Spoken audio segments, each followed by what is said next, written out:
Dan yang paling afdal, saudaraku seiman, sholat di awal waktu. Begitu azan, sholat. Itu banyak hadis yang menyebutkan, di antaranya hadis Bukhari Muslim. Seorang sahabat bertanya mengatakannya, Rasulullah, ayyul amali ahabbu ilallah. Amal apa kira-kira dalam ibadah yang paling Allah cintai? Kata Nabi SAW, ya, as-salatu ala waktiha. Salat pada waktunya.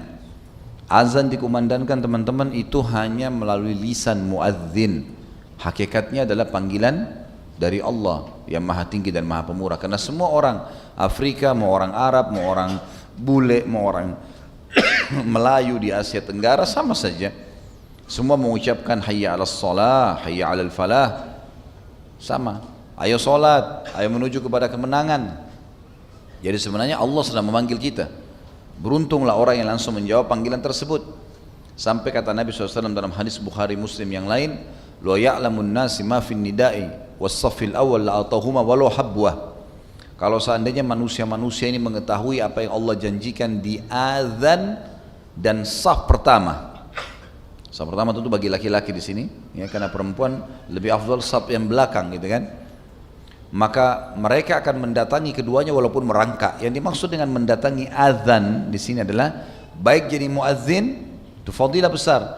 Imam kalau sholat mengimami kita, dia dapat pahala, kita juga dapat pahala semua masing-masing. Tapi imam diberikan oleh Allah bonus karena memimpin kita sholat, pahala kita semuanya. Muadzin panen pahala semuanya. Makanya kata Nabi SAW, kalau seandainya orang tahu yang dijanjikan oleh Allah di azan dan saf pertama, kalimat azan di sini adalah jadi muadzin yang pertama. Kemudian yang kedua adalah masuk dalam masalah ini menjawab langsung azan itu, menjawab dengan lisan dan gerakan tubuh datang ke masjid sholat atau kerjakan sholat. Sebagaimana sabda Nabi SAW dalam hadis yang lain juga sahih, kalau kalian dengarkan muadzin mengucapkan azan, maka ucapkanlah yang seperti dia ucapkan. Kecuali di hayya 'alas shalah dan hayya 'alal falah, ucapkanlah la haula wala quwata illa billah. Ini berarti fadilah juga masuk dalam masalah ini. Allah janjikan pahala yang besar. Makanya kalau dengar azan teman-teman berhenti sebentar, sejenak, dengarin. Ya, ucapkan seperti itu. Atau kita lagi dengar radio di mobil, lagi azan, jangan dimatikan.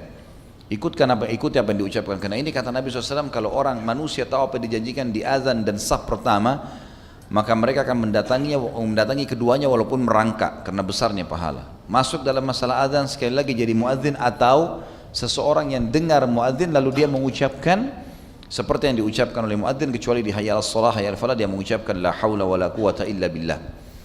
Masuk dalam masalah ini adalah segera datang untuk mengerjakan sholat, menjawab panggilan azan itu. Ini juga masuk di dalam fadilah hadis tadi. Masuk dalam kalau seandainya manusia tahu apa yang dijanjikan Allah di azan, yaitu menjawab segera, datang di awal waktu. Ada hadis yang lain, hadis mulia juga, hadis sahih, kata baginda Nabi SAW, kalau seandainya manusia mengetahui apa yang disembunyikan atau disiapkan oleh Allah di azan dan saf pertama, kemudian mereka tidak mendapatkannya kecuali mereka harus saling bersaing satu sama yang lain, maka niscaya mereka akan bersaing di situ.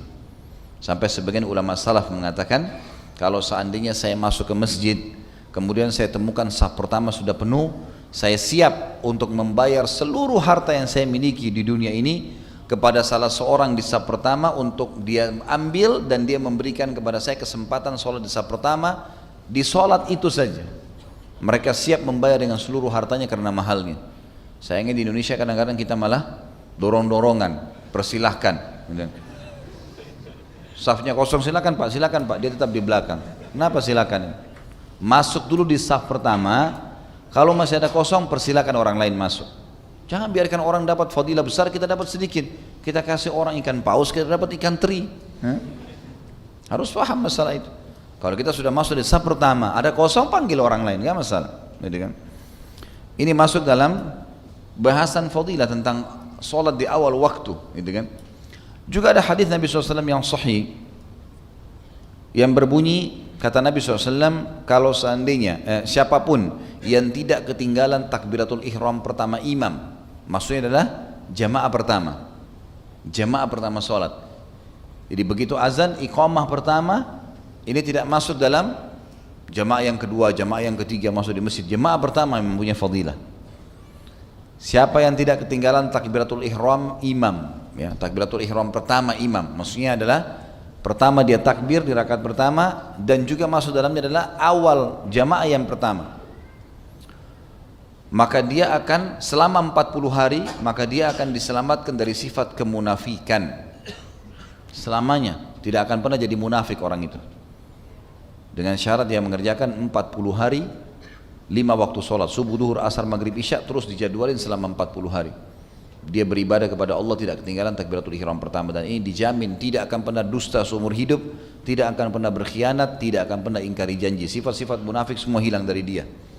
Sampai pernah ada seorang syekh di Saudi, seseorang melamar anak perempuannya dan dia lihat laki-laki ini kayaknya tidak terlalu menjaga sholat.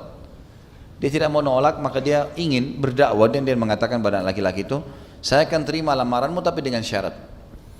Kebetulan dia punya masjid, syekh ini dia jadi imam situ dan dia 5 waktu sholat di situ. Dia bilang, saya ingin lihat kamu selama 40 hari ini kamu hadir di sini, di saf pertama di belakang saya. Itu saja syaratnya. Kalau kau dilakukan saya akan terima lamaranmu.